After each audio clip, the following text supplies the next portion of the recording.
Andrew Vorel, Ryan Aucoin, and Jonathan Job over on the right here. Some pretty stock decks here on their side. 4-color Delver, Hogak, and Orzhov Vampires. Yeah, really just a lot of kind of best deck play, which is not that surprising. Sometimes you just want to lock up those consistent finishes, and in something like a team event where, you know, you don't necessarily need to be swinging for the fences and trying to spike. You just want 2 of your members to win each round. So if everyone has a 65-ish% matchup against the field, then theoretically you're going to be in a great position.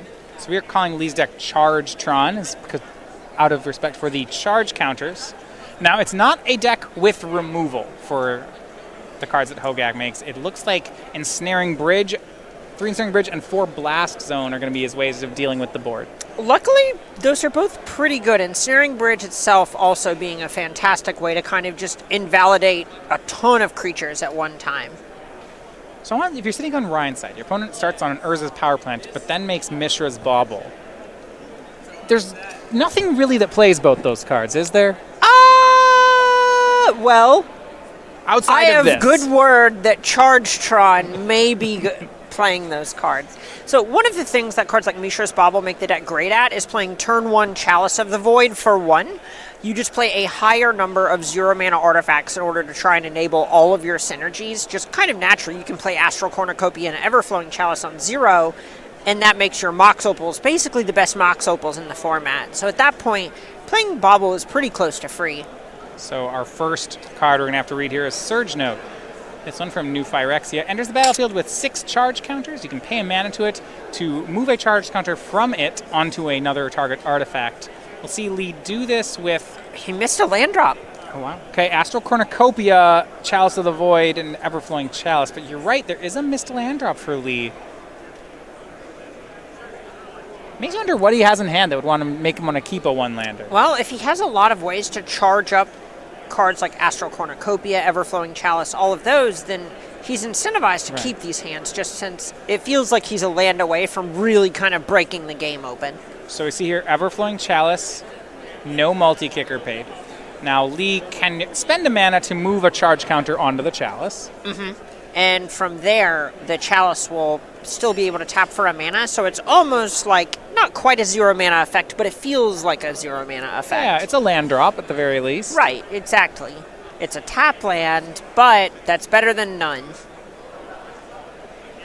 Now Ryan's start is milled over a few cards. Actually, for a Hogak draw, this on turn 2... Actually, Raja, on turn 3, just having 2 Bloodghast and a Gravecrawler seems underwhelming. Right, and here we see him actually flip a Hogak over on his upkeep, which is going to be a pretty big swing, because if you're on Ryan's side of the table, you kind of know something strange is happening. Yeah. Whenever you see cards you don't really recognize that are super synergistic, it's generally going to be kind of in the back of your head that something is going on. Right, so I think on Ryan's side, it's I don't really know what's happening. I'm just going to attack him as fast as I can, and hopefully it doesn't matter. Right, it doesn't matter how cool your opponent's synergies are if they have 0 life.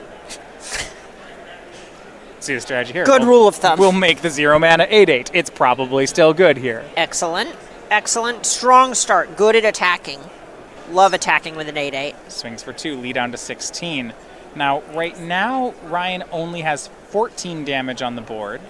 And looks like he doesn't have a way to deal those last 2 next turn. All right, well, this is kind of a window for Lee to try and find that Ensnaring Bridge or a way to put it onto the battlefield. But he will need to empty his hand in the meantime. Mox Opal, so he has Metalcraft. That one's free. So we see Chalice of the Void in hand.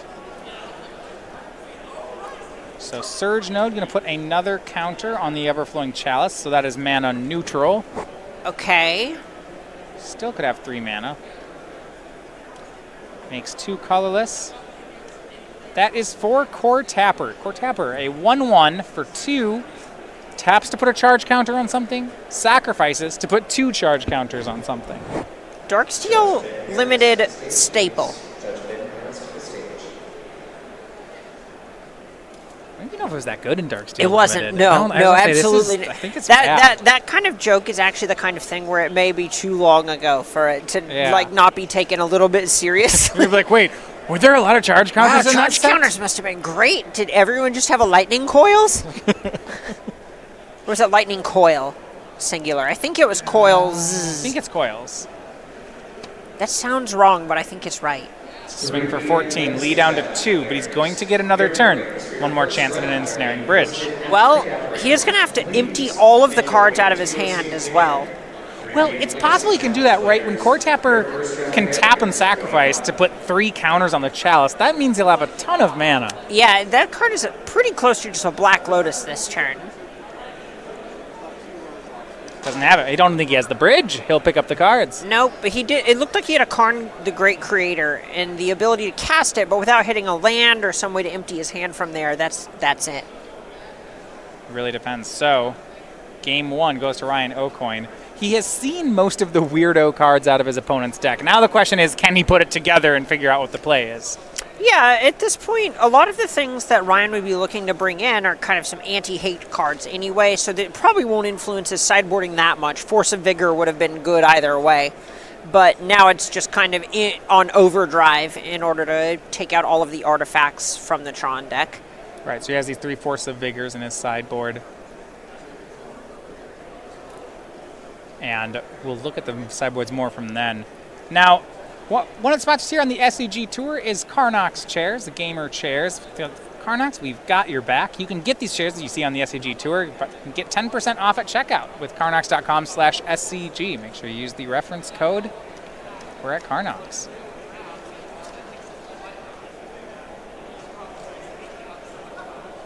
With Lee's deck being a Charge Tron deck, so it's not actually a deck like Tron with traditional payoffs. You know, it almost feels like it really reminds me of a Legacy Ancient Tomb Prison deck, a stompy deck kind of. Right. Because of that, I don't know if Ryan cards like Thoughtseize out of Ryan actually are good here. So a lot of what Lee is trying to do is kind of capitalize on the same things that Eldrazi Tron is capitalizing on. Okay. Where you're playing this slower, sort of colorless, almost control deck, but not quite. But rather than having the beatdown aspect, it is just taking on that prison role you mentioned before, trying to use Mystic Forge and Karn the Great Creator, just go way over the top of other people. But ultimately it is relying on something like Chalice of the Void, buying it a ton of time, invalidating a bunch of cards out of this Hogak deck. So we do look at the sideboards.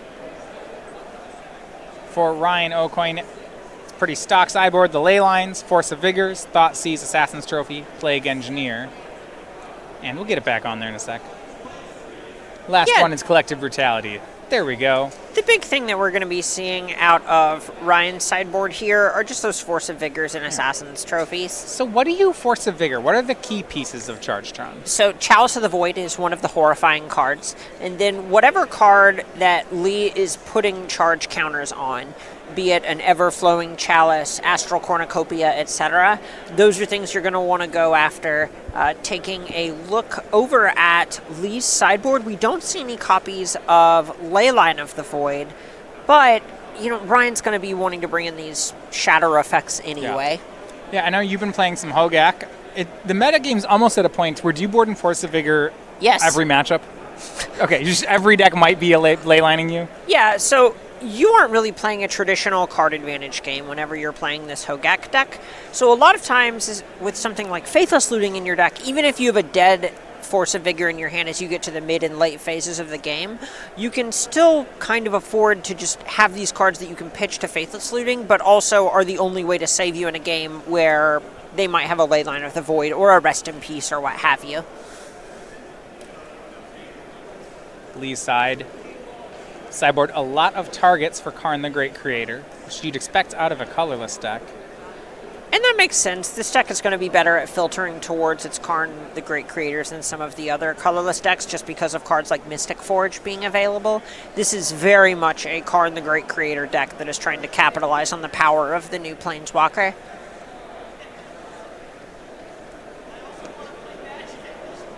Force of Vigor is such a strong sideboard card in these kind of matchups. Not just one disenchant, but 2.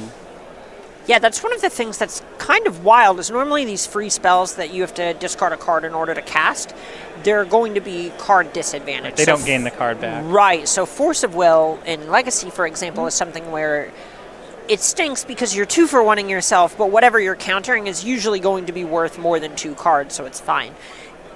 With Force of Vigor, that dynamic is kind of flipped on its head, where as long as there are 2 targets, you get the chance to tag 2 things, and you're generally going to be up mana as well because you didn't have to invest anything into casting this card.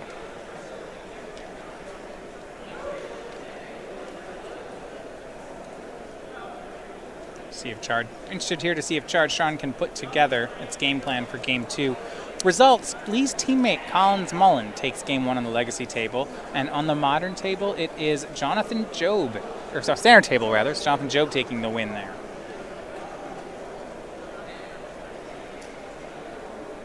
Unsurprising to see the deck able to take Game 1 there, but things are going to get a little bit hairier for the Vampires deck post-sideboard when it's a little more difficult to go wide and when Jeremy knows what his important cards in the matchup are going to be.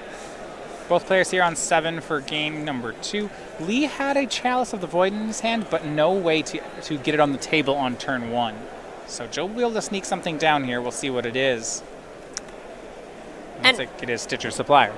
As long as there's some way to get the Chalice into play on turn 2, then it's hard to feel good or able to justify throwing the hand back if you're on Lee's side of the battlefield. 2 baubles and the draw for turn. 3 cards into the hand for Lee. Second Tron piece. Here it comes.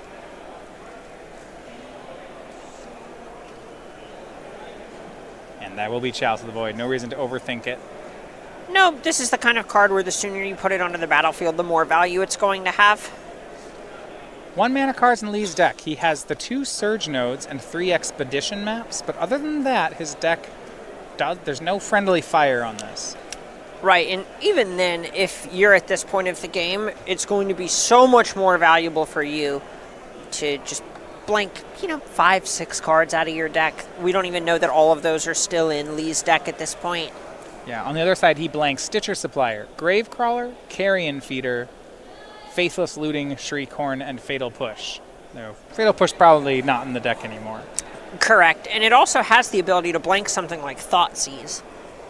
So Satyr Wayfinder putting 2 Vengevines in the graveyard. And even if creature spells don't resolve with a Chalice on the battlefield, those Vengevines will still come back if Ryan's able to cast 2 spells. Creature spells, that is. I guess fortunately for Lee, Ryan did not find a Hogak there, so it's just an attack for 1. Gotta count your blessings where you can. Back to Lee we go. Missed land drop, Everflowing Chalice. That's his whole turn. It's gotta feel rough having that many redraws and still kind of bricking on land here. Yeah, and this is where something like Force of Vigor would be really backbreaking. Oof. Yeah, because against Lee's deck, these mana rocks are effectively lands. See Blooming Marsh from Ryan.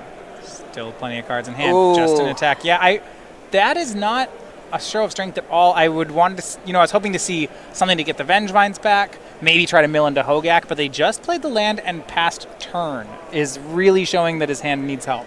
It's true. On the other side of things, there is a point where it does kind of feel like Lee's hanging by a thread at this point, because there are some cards, like Ryan has to have cards in his hand, right? He kept the hand. So maybe he just has a bunch of Faithless Lootings, but that's kind of unlikely. That said, Lee did draw a 3rd land, and it was not just any 3rd land, it was his missing Tron piece. The 3rd land. Yeah, it is. So we'll go to Mystic Forge. Top card, looks like Lee can't cast it. And 4 more mana, Everflowing Chalice on 2, and now Lee, already 10 mana sources here. Very quickly going to ramp up. Try to use that Mystic Forge to continue churning through his deck. Mystic Forge is another benefit to having cards like Mishra's Bauble in your deck. Just having 0 mana cards that let you get 1 card deeper but also provide some sort of value. Saw that last round out of Bomberman in Legacy. Mystic Forge, upon casting, immediately had hit 4 cards off the top of the deck. Yeah, very fair. Normal stuff going on.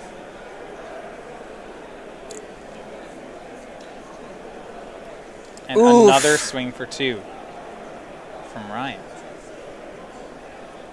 Follow-up is going to be a hard cast Force of Vigor. He'll take care of Chalice of the Void and Mystic Forge.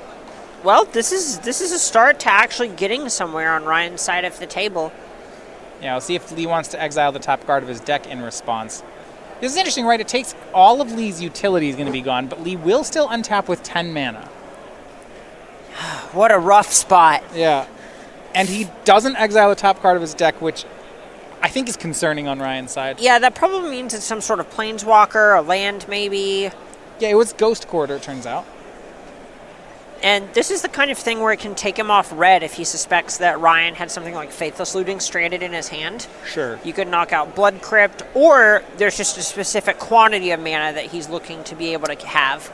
Or he has enough mana to play Karn and Mycosynthelatus in one turn. Oh, that's fine. So, all permanent, the only thing that Ryan can do from this point out is attack. Well, that's convenient, as he does have creatures that do that. Right. Theoretically. He also can cast Hogak. And I guess the question would be, how does Hogak get into the graveyard? He can cast it from his hand. You're right. Okay, he can. Wait, hold on. Mycosynthelatus removes the color from cards. Turns off so the I convoke. don't know how okay, you convoke right.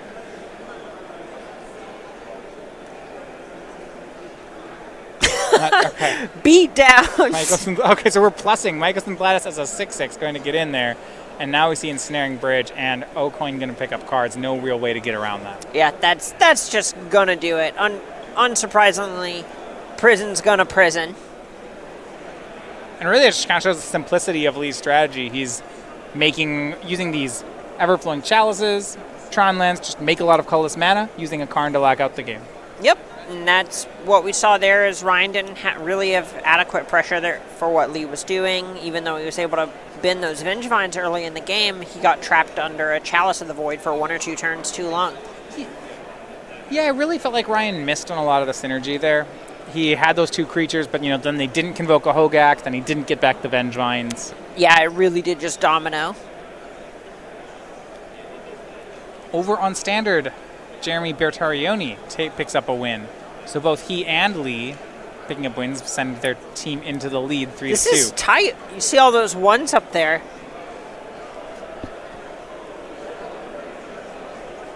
So they'll get ready for Game 3. If you want to read about decks like Charge Tron, and I suppose some people write about Hogak as well, you can find out about it on the Star City Games newsletter.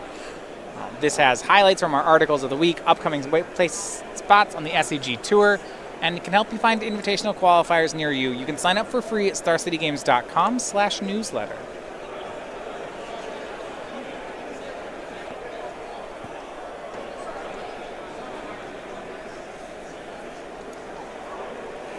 So one of the things that's going to change with Ryan being on the play is Chalice of the Void is going to get worse. Lee is going to need to either have one of his fast Chalice draws that a Mox Opal fuels, or he's going to need to rely on it a little bit less, because a turn 2 Chalice of the Void on 1 on the draw is probably just not going to be good enough a lot of the time. Let's go back to that last game and imagine if Ryan had been able to just resolve, say, another Stitcher Supplier or another Faithless Looting. Something to that effect. It could have completely changed the texture of that game. So outside of Mox Opal, there's no way for Lee to get a turn 1 Chalice in this deck. Right, that's correct. So, with that in mind, does he take Chalices out, or still too big of a game plan? Probably too big to completely take out, because there is the idea where Ryan can also just mulligan and have to keep a kind of shakier hand in hopes that, let's say his 7 doesn't have a Force of Vigor, and he wants to have an answer to get out from under a Chalice, or if he thinks that Lee has something like Leyline in his deck, wants to have a way out. Right. He mulligans, 6 doesn't have it either, is maybe non-functional, goes down to 5, keeps anything that functions at that point. Chalice is going to be great in those games. And there also just aren't that many cards that Lee is trying to bring in out of his sideboard, because he has so much real estate being eaten up by these Karn the Great Creator slots. Yeah, there's actually just not that much he can sideboard in. Thought Not Seer and Karn Sign of Urza are the actual cards in his sideboard.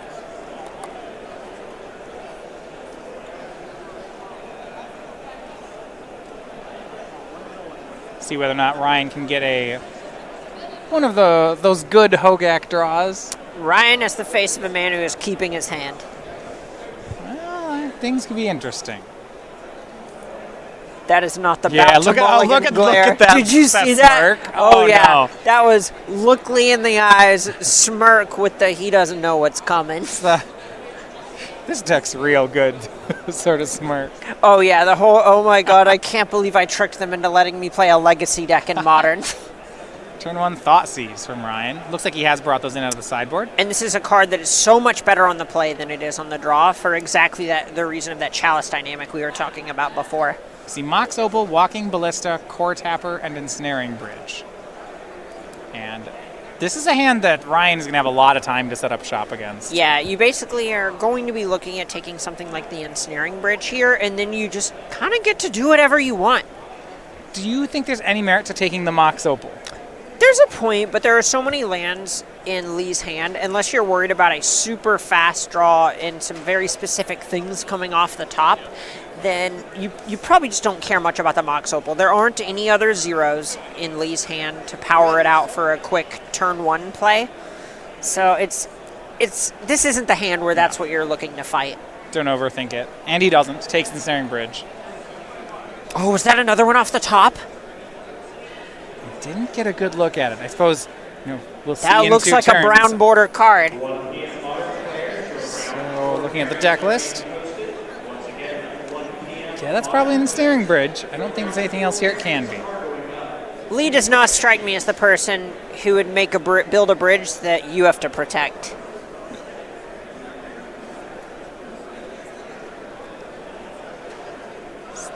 Satyr Wayfinder.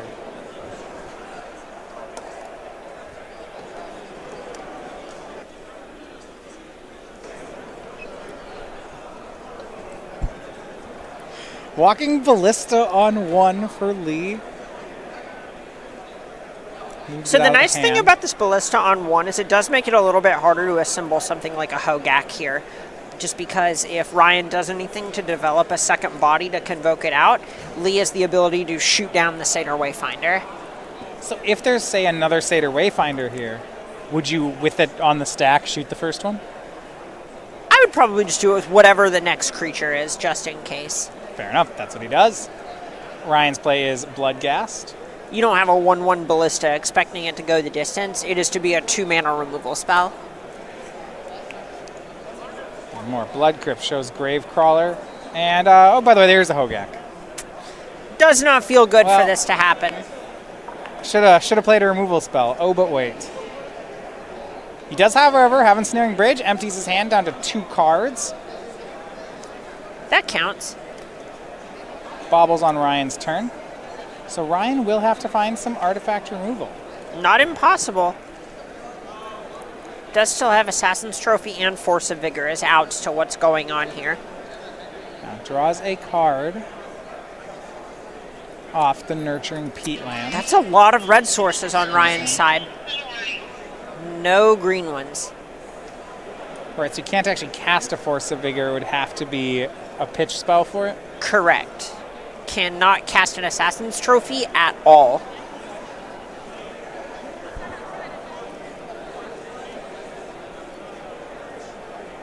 Core Tapper from Lee. Right now, Lee just trying to make sure he gets cards out of his hand. Just play a card a turn. You've got some time.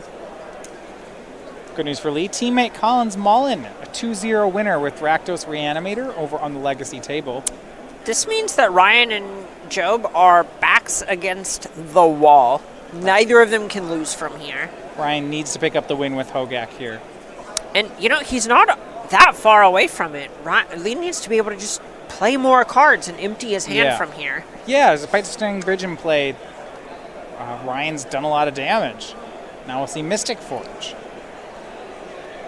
It's going to pay a life, Lee down to 10 to exile the top card, trying to churn through it. Exiles Karn the Great Creator. Couldn't cast that. I guess he could cast it, but that's not really the point right now. Yeah, likely looking for something to pair with this Core Tapper for now. Now, how do you feel about this Welding Jar from Lee protects Ensnaring Bridge? Okay, that's something. He's just slowly trying to build a house of cards here that Ryan can't break through. The nice thing about welding jar is it also ensures that Force of Vigor will never kill more than one card. Right. Chalice of the Void. And he still only has 2 cards in hand, so there's one more turn that Ryan can do some attacking. Core Tapper able to put a counter on this Chalice of the Void. Right, it can tap to do that. Now, it would be removing a blocker, and you see Lee hesitating. Yeah, it may depend on what the top card of the library is here. If it's a 0 casting cost card that Lee wants to resolve, he may just feel priced into this sort of play. So Core Tapper charges the Chalice of the Void up to 1. Okay, and this makes it so Ryan can't use something like Faithless Looting to dig closer to outs to Ensnaring Bridge. Looking at this attack, he can put Lee to 4. With a Bloodghast, he can put Lee to 2. But then, I'm trying to look at ways that he can deal those last points of damage. Hogak does a lot of things, but it doesn't have burn. Yeah, it doesn't actually have any kind of reach, really, out of the sideboard here. It has 3 collective brutalities, but I don't think they've come in. No, that's not the kind of thing I would expect to be in here. There's a not 0 chance Ryan had a bunch of cards he just wanted to get out of his deck, but that's so far down the list of things I would bring in his position from the sideboard. On top of that, Inventor's Fair sends Lee back up to 5. Ooh. Slowly but surely. Just assembling a lock. A lot of ways playing like a Lantern deck. Or an Urza deck, I suppose. Sure. I don't know. the Ensnaring Bridge nonsense decks. Here is Chalice of the Void.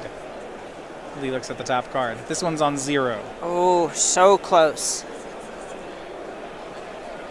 And, you know, paying a life for a Mystic Forge here isn't actually something that he can really afford to do. At this point, he can block a creature with a Core Tapper and then try to do something else and go down to 1. But if he pays that 1 life, he's in lethal range.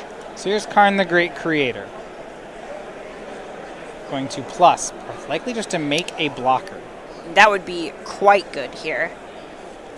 You can expect your opponent to not really have any sort of removal, creature removal at least, in their deck that couldn't already target whatever card it's going after. Right. So just making, say, a 4/4 out of Mystic Forge sounds great. And that's what he'll do. Yeah, Karn pluses. Mystic Forge is a 4/4 until Lee's next turn. We'll pass. Miley, what a fine blocker you have. Now Ryan is running out of time. Ooh, there's a point where Lee can look into using Core Tapper to charge this Chalice that is currently on 1 up to 2. Take care of Assassin's Trophy. Right. Or if he wanted to put it in front of a blocker, he could then sacrifice Core Tapper to put 2 counters on the other Chalice of the Void, again, to try and knock out Assassin's Trophy as an out. Swing in. Makes sense. You're not winning this game by blocking. So a block on the Gravecrawler. That one can't come back just yet. We'll see whether Core Tapper wants to stand in front of Bloodghast. It looks like it does not. So we're going to go down to 1. Yeah, there's not really a huge difference between 1 and 3 at this point. If you're assuming that this Core Tapper is going to have the option to block anyway.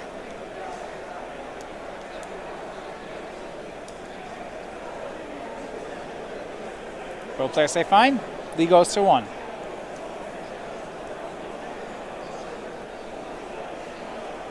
Ryan, some number of Vengevines in hand. I believe might have picked up Force of Vigor that turn. He'll pass. 1 of a card in hand is a Bloodstained Mire. And Lee up to 2 on upkeep.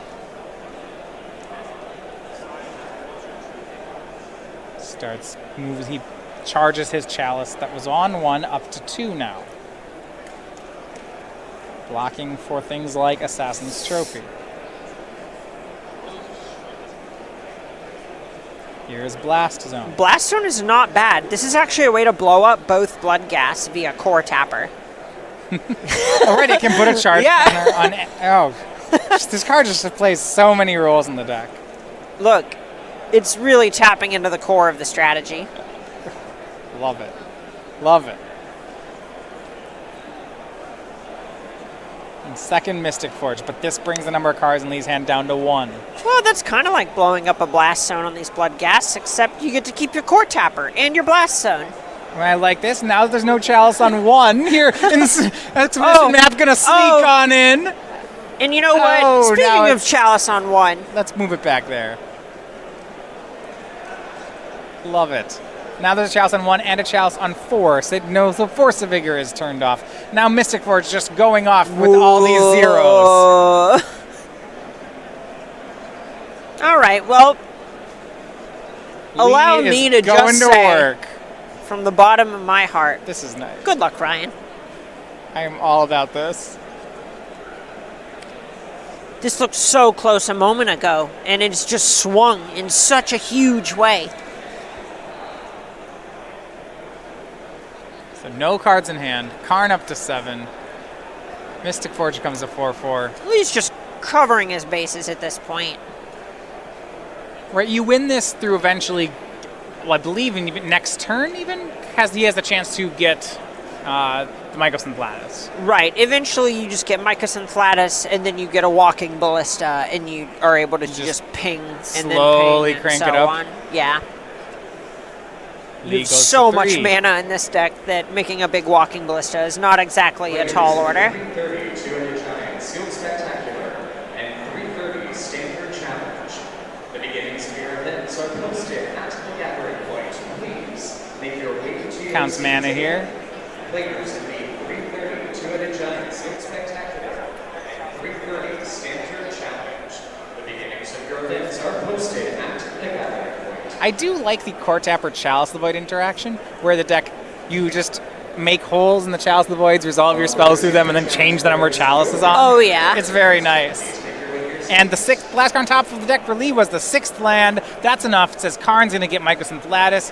Ryan is going to pick up the cards, and that looks like a win for the team of Collins Mullen, Lee McLeod, and Jeremy Bertarioni.